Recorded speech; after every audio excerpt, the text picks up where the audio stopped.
নিষিদ্ধ ছাত্রলীগ, বাট তারা কি বাংলাদেশে নাই? আছে আছে আছে। আজকে এটি দেখাচ্ছি যে নিষিদ্ধ ছাত্রলীগ আর এই মুহূর্তে ছাত্রদল বা যুব দলের মধ্যে কি খেলা চলছে ভাই। তবে ঘটনার প্রেক্ষাপট হচ্ছে চাঁদাবাজি।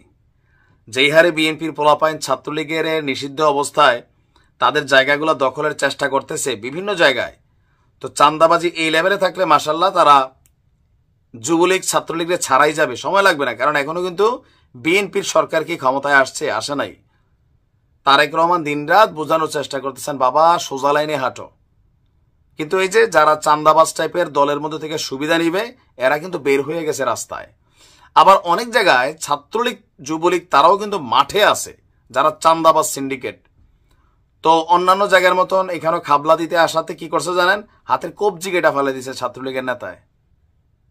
ঘটনার প্রেক্ষাপট হচ্ছে ফুটপাতে চাঁদার হাত বদল নিয়ে দুই গ্রুপের সংঘর্ষ হয়েছে। এতে নিষিদ্ধ ছাত্রলীগ কর্মীদের চাপাতির কোপে শান্ত ইসলাম নামক যুবদলের এক চাঁদাবাজ নেতা তার হাতের কবজি পড়ে গেছে। আর ঘটনার প্রেক্ষাপট হচ্ছে গতকাল রাত পর্যন্ত, বিকেল থেকে রাত পর্যন্ত টঙ্গী ২৭ এলাকায় এই ঘটনা ঘটেছে। আহত শান্ত স্থানীয় ৫০ নম্বর ওয়ার্ড যুবদলের সভাপতি প্রার্থী।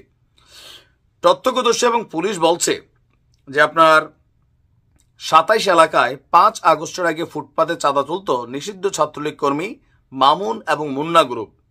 ৫ আগস্টের পর যুবদল নেতা প্রিন্স এবং জোয়েল ফুটপাত দখল করতে গেলে মামুন এবং মুন্না গ্রুপ প্রতিরোধ করে। কি করতে গেছে? চাঁদাবাজি করতে গেছে। এই কারণে বলে মুদ্রার এই পিঠ ওই পিঠ, ভালো হবে না এরা।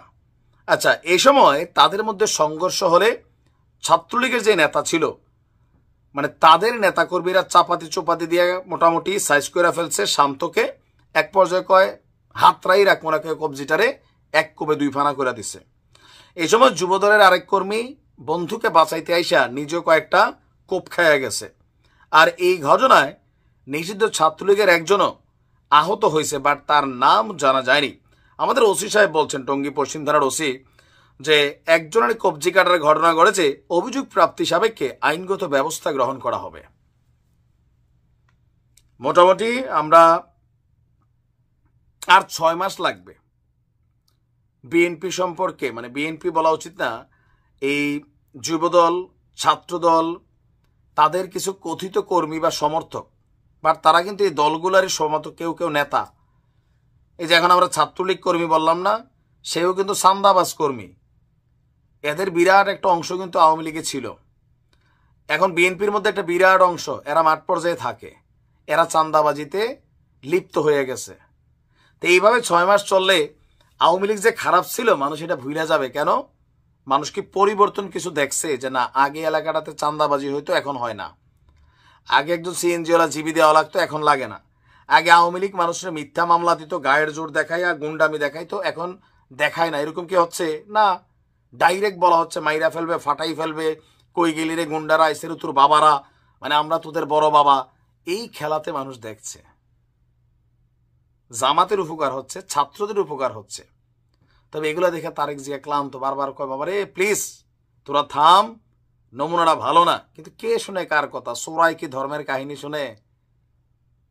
এই কারণে বিএনপি চাচ্ছে নির্বাচনটা দিয়ে সরকারটা নিজেদের কন্ট্রোলে নিলে কিন্তু সত্যি সত্যি বিএনপি ভালো রাজনীতি করে, মানে তারেক রহমান থেকে শুরু করে যারা আছেন নীতি নির্ধারক কমিটির, এরা সাইজ হয়ে যাবে। আর যদি আবার তারাও আগের মতন ক্ষমতায় বসার পরে রূপ বদলায় যায়, তাহলে তো বাকিটি ইতিহাস হবে। কখনো আবার আর একটা ৫ই আগস্ট আসবে। ভালো থাকুন।